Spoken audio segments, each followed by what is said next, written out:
Ուկրաինան հարվածել է Վայլդբերրիսի Վորոնեժի մարզում գտնվող լոգիստիկ կենտրոնին, խոշոր հրդեհ է բռնկվել։ Ըստ վերջին հաղորդումների Վորոնեժի մարզում Վայլդբերրիսի լոգիստիկ օբյեկտը հարձակման է ենթարկվել, ինչից հետո խոշոր հրդեհ է բռնկվել եւ իրականացվել է մարդկանց տարհանում։ Վայլդբերրիսը հաստատել է տարածաշրջանի իր օբյեկտներից տարհանումը, սակայն պատճառը սկզբում չէր մանրամասնում։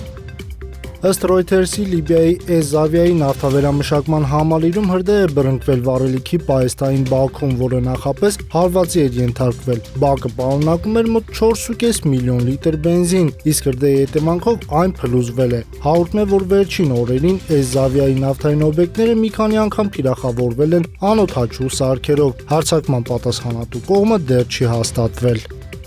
2020 թվականի օգոստոսի 10-ին Կոլումբիայի արևմտյան հատվածում տեղի ունեցած 7.4 մագնիտուդով երկրաշարժի հետևանքով զոհերի թիվը հասել է առնվազն 111-ի, իսկ 87 մարդ վիրավորվել է։ Երկրաշարժի էպիկենտրոնը գտնվել է Չոկո դեպարտամենտի Սան Խոսե դել Պալմարի շրջանում։ Տուժած քաղաքների թվում են Կալի, Պերեյրա, Մանիսալեսն ու Կիպդոն։ Ավելի քան 1600 շինություն վնասվել է, որոնցից առնվազն 61-ը ամբողջությամբ փլուզվել են։ Փրկարարական աշխատանքները շարունակվում են եւ զոհերի թիվը կարող է աճել։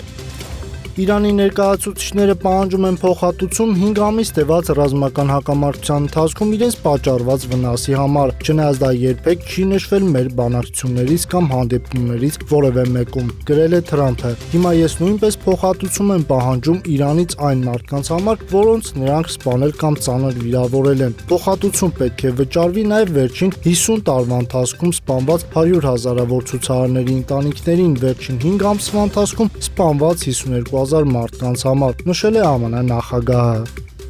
Մենք հանդիպել ենք Գերագույն առաջնորդի հետ եւ քննարկել ենք հարցերի լայն շրջանակ, հայտնել է Իրանի նախագահ Մասուդ Փեզեշքյանը։ Նա առողջական գերազանց վիճակում էր, ասել է նա։ Բացի այդ, Իրանի Գերագույն առաջնորդ Մոջթաբա Խամենեին նշանակել է Իրանի նոր ռազմական ղեկավարությանը։ Գեներալ-մայոր Ալի Աբդոլլահին նշանակվել է Իրանի զինված ուժերի գլխավոր շտաբի պետ, Ամիր Կիումար Սեյդարին գլխավոր շտաբի պետի տեղակալ, գեներալ-մայոր Ահմադ Վահիդին ԻՀՊԿ հրամանատար, գեներալ-մայոր Մոստաֆա Իզադին ԻՀՊԿ հրամանատարի տեղակալ, Հոսեյն Թաեբը Բասիջ կազմակերպության ղեկավար։